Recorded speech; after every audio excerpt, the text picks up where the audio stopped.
Merci, chers collègues. La parole est à Madame Annick Girardin, ministre de la Mer.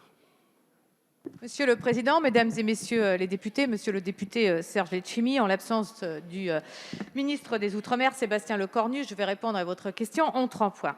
D'abord, vous dire que c'est la première fois qu'un président de la République, Emmanuel Macron, avait pris sa part de responsabilité dans la pollution des terres et des mers à la chlordécone en Martinique et en Guadeloupe.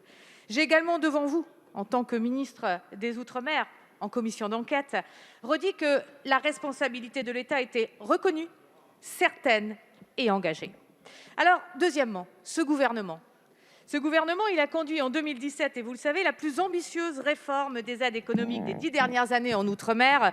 L'ensemble de ces dispositifs d'aide que vous avez votés ici sur ces bancs représente un montant de près de 2,8 milliards d'euros par année.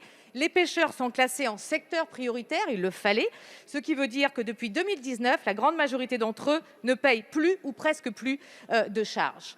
Troisièmement, et c'est le cœur de votre question, c'est que fait-on des dettes constituées antérieurement à cette période, à cette réforme?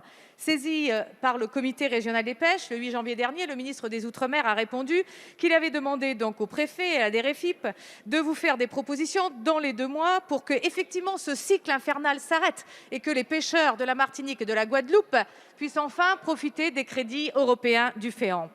Et puis, il est évident, et nous en sommes d'accord, que les Antilles ont besoin d'un plan d'accompagnement pour que ce secteur, cette filière de la pêche se développe au niveau où il le faut, avec une transparence et une visibilité suffisante pour que les jeunes pêcheurs de la Martinique, de la Guadeloupe s'engagent avec nous dans une stratégie globale de développement de ce secteur. J'ai demandé à mes services en Martinique et ici à Paris de vous accompagner sur ce sujet. Je serai aux côtés des élus et des professionnels parce que c'est sur le territoire qu'on décide du développement d'une politique publique.